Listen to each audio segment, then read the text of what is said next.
Tout le monde, bienvenue à nouveau sur ma chaîne. Donc aujourd'hui j'ai décidé de partager avec vous 3 erreurs que les étudiants étrangers font lorsqu'ils arrivent au Canada. Et donc j'ai jugé assez utile d'aborder ce sujet pour donc vous éviter d'avoir des mauvaises expériences lorsque vous arrivez pour la première fois au Canada, ou même si vous êtes déjà au Canada, que vous commettez ces erreurs là sans pour autant savoir qu'ils peuvent vous empêcher d'évoluer ou je sais pas, de vous épanouir complètement au Canada, ok? Donc, l'erreur numéro 1 que les étudiants étrangers vont faire lorsqu'ils vont arriver au Canada, c'est que, premièrement, ils vont rester entre eux en communauté. Par exemple, ce qui se passe, c'est que les étudiants, par exemple, les étudiants marocains vont rester uniquement avec les étudiants marocains. Les étudiants camerounais vont rester principalement entre les étudiants camerounais. Les étudiants togolais vont rester entre les étudiants togolais, ce qui fait que c'est toujours les mêmes personnes que vous côtoyez. Donc, non seulement vous êtes comme limité dans votre communauté, vous n'abordez pas les autres communautés, ce qui fait que non seulement vous pouvez manquer d'informations, vous pouvez manquer d'opportunités parce que vous ne vous ouvrez pas, ok? Ce qui va faire que des fois, vous allez même avoir des conflits au sein de vos communautés. Vous allez avoir, pour des filles, hein, ça vous savez, ça se passe non seulement à Montréal, mais ça se passe aussi dans d'autres régions. Les filles qui vont côtoyer uniquement des gars de leur communauté vont avoir une certaine réputation parce que vous savez, hein, quand on est en petit groupe, en petite communauté, tout le monde se connaît, tout le monde connaît tout sur tout le monde et tout le monde parle sur tout le monde, ok? Tout le monde se donne le droit de juger tout le monde. Donc, moi, ce que je vous conseillerais, ok? Premièrement, ça va vous aider à faciliter votre intégration de fréquenter les autres communautés. Élargissez vos horizons. Ne vous limitez pas à votre communauté, mais allez aussi à la rencontre des autres communautés, des autres cultures. Si vous êtes, je sais pas, camerounais, allez côtoyer les Haïtiens. Si vous êtes algérien, allez côtoyer les Guinéens, ok? Nous venons tous d'un même endroit. Nous venons tous du continent africain, ce qui fait que quand toi, tu es nouveau ou nouvelle, tu vas vers d'autres communautés. Tu peux commencer par ta communauté à toi, oui, tu vas t'intégrer, vont t'aider à t'intégrer, mais va aussi voir d'autres communautés, va voir de quelle manière eux, ils se sont intégrés, quelles sont les opportunités, quels sont les conseils qu'ils peuvent te donner pour pouvoir mieux t'intégrer au Canada. On a beau se le dire, oui, le Canada, c'est un pays d'accueil, mais il y a vraiment beaucoup, comment on dit? Il y a beaucoup de défis en tant qu'étranger à affronter lorsque on arrive pour la première fois. Donc, ce que je vais vous dire, soyez vraiment ouverts d'esprit, soyez ouverts aux autres, ok? Allez parler aux autres, élargissez vos horizons. Non seulement vous élargissez, ben oui, vos horizons, vous allez en apprendre sur les cultures des autres et aussi, mais vous allez élargir une communauté. Si un jour vous avez des problèmes dans votre communauté, vous pouvez aller trouver de l'aide de cette communauté-là ou simplement avoir plus de connaissances, plus d'amis, ça va vous aider à vous intégrer dans la société, sur le marché du travail, etc., etc., ok? Donc moi, vraiment, je vous recommande de ne pas rester fermé dans votre communauté à vous, mais élargissez vos horizons, ok? Deuxième erreur, lui, va concerner la recherche d'informations, ok? Tout ce qui va concerner les étudiants étrangers, nous savons que tout le monde va aller le chercher sur le site de IRCC. Sur le site de IRCC, vous retrouvez des informations qui sont généraux. Mais pour les informations qui sont plus détaillées, allez vraiment à la recherche ou à la rencontre des firmes plus spécialisées. Quand vous allez, par exemple, vouloir débuter une demande de permis d'études ou pourquoi pas une demande de CAQ, vous allez trouver l'information d'une façon générale sur Internet.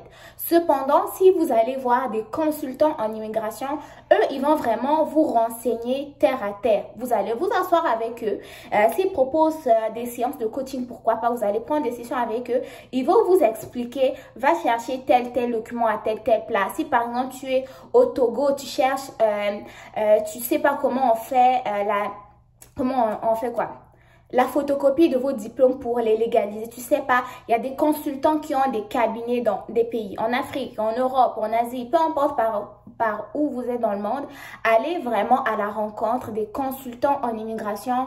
Eux, ils ont la même information générale, oui, que vous trouvez sur le site de IRCC, mais eux, ils ont étudié dans le domaine, ils ont plein de certifications, donc ils connaissent un peu les tuyaux, ils connaissent un peu toutes les informations plus détaillées que vous n'allez pas retrouver sur le site de IRCC.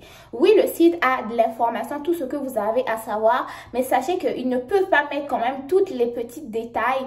Où est-ce que vous allez aller chercher tel document, c'est où, tel site et tout. Donc, allez vraiment à la rencontre des personnes qui sont spécialisées dans le domaine. Si tu cherches, si tu veux plutôt, comment on dit, poser une candidature pour la recherche d'un emploi, va chercher des recruteurs, des agences de recrutement, ok? Eux, ils sont spécialisés dans le recrutement des travailleurs. Si tu veux faire une demande d'admission, va à la rencontre des personnes qui sont sur le terrain, qui sont déjà passées dans ce processus-là, qui savent c'est quoi les documents que les étudiants étrangers ont besoin, c'est quoi les critères d'admissibilité supplémentaires que les étudiants étrangers vont devoir donc accomplir, ou ça va être quoi les délais de traitement. Okay? On va se le dire, les délais de traitement des demandes d'admission pour les étudiants nationaux n'est pas la même que pour les étudiants internationaux. D'où la raison pour laquelle je vous recommande, oui, d'aller sur le site de IRCC. Vous allez trouver vraiment toute l'information générale qui va vous servir pour amorcer vos vos démarches. Mais si vous avez de la difficulté, n'allez pas trouver quelqu'un qui est, je sais pas dans quel pays d'Asie, qui va se dire consultant en immigration canadienne, il va vous bouffer de l'argent. Vous savez très bien, j'ai déjà fait même une vidéo de sensibilisation sur les arnaqueurs qui donnaient des bourses d'études au Canada alors qu'ils étaient en France. Donc faites attention, s'il vous plaît, allez vraiment regarder ou consulter les personnes qui sont plus spécialisées dans la matière. Ne vous faites pas avoir parce qu'il y a beaucoup d'étudiants qui se sont fait voler de l'argent, qui n'ont jamais été remboursés parce qu'ils sont allés à la mauvaise place. Ou sinon, ces personnes-là vont simplement se dire, ah, moi, j'ai le site de IRCC, je vais trouver l'information qui est là. Et vous décidez de faire vos démarches par vous-même. Vous allez perdre de l'argent, perdre du temps, vous allez avoir des refus de permis d'études, de refus de carte, vous allez faire des démarches 2 ou 3 fois, ça ne va jamais aboutir parce que vous entêtez à faire les démarches par vous-même. Ensuite de ça, ne vous embarquez pas dans un projet, que ce soit un projet d'immigration ou un projet d'études, si vous n'avez pas des moyens. S'il vous plaît, vous savez que les études au Canada, c'est de l'argent. Que ce soit en Europe ou aux États-Unis, ça demande de l'argent. Donc, trouvez les fonds qu'il faut, trouvez les moyens qu'il faut afin d'amorcer vos processus comme il faut. Ça ne sert à rien de dépenser 85 $ pour une demande d'admission, de faire tant de relevés, d'aller chercher les documents partout. Et à la fin, lorsqu'ils vont te demander la preuve de fonds, tu as rien. Pourquoi aller gaspiller de l'argent si tu sais que à la fin, lorsque tu vas être comme au bout de ton cheminement, tu n'auras pas l'argent qu'il faut pour pouvoir entrer au Canada? Donc, de grâce, allez consulter les personnes qui sont spécialisées dans le domaine, s'il vous plaît. Le troisième conseil, et non le moindre, lui, il va concerner les étudiants étrangers qui sont au Canada. Lorsque vous avez fait vos études, vous êtes vraiment à la fin de votre processus, là vous voulez chercher un emploi et vous n'avez même pas de profil de candidature digne de ce nom. Ok? Quand je parle de profil candidature digne de ce nom, je parle de quoi? Votre CV, ok, ne reflète même pas un CV, ok? Ensuite, vous oubliez les profils LinkedIn, ok? Ça là, je ne sais pas comment le dire, mais pour quelqu'un qui a eu un diplôme, qui a fait une formation, qui cherche vraiment un travail sérieux, doit avoir un profil de candidature sérieux. Tu ne veux pas ouvrir un compte LinkedIn, c'est correct, mais aie au moins un CV digne de ce nom. Pourquoi? Parce que on ne va pas se le cacher. Quand un employeur veut recruter un travailleur, la première chose qu'il va voir même avant de t'avoir vu toi, c'est ton CV. Donc, si ton CV, c'est du grabouillis, si ton CV est écrit en charabia, la personne va supposer que, ben non, il n'arrive même pas à se vendre sur le papier. Comment est-ce qu'il va faire pour se vendre en vrai, ok? Donc, vendez-vous. Vendez-vous. S'il faut que vous payiez pour avoir un CV, professionnel, faites-le, mais ne mettez jamais vos chances de côté. Ne jouez pas avec vos qualifications, ne jouez pas avec vos compétences. Sur le site de Guichet Emploi, qui est un site gouvernemental du Canada, accessible à tout le monde, peu importe le pays où vous êtes, il y a la possibilité d'aller rédiger un CV format canadien gratuitement. Sur cette chaîne, j'ai déjà fait des vidéos sur comment rédiger un CV. Je vous ai déjà mis même en barre d'infos un exemplaire où il suffit simplement de modifier en mettant vos propres informations. Je vous ai déjà fait la différence entre un CV format canadien avec un CV format québécois parce que c'est pas la même chose. Je vous ai déjà mis le CV québécois en barre d'infos. Il suffit simplement d'aller modifier en mettant vos renseignements à vous.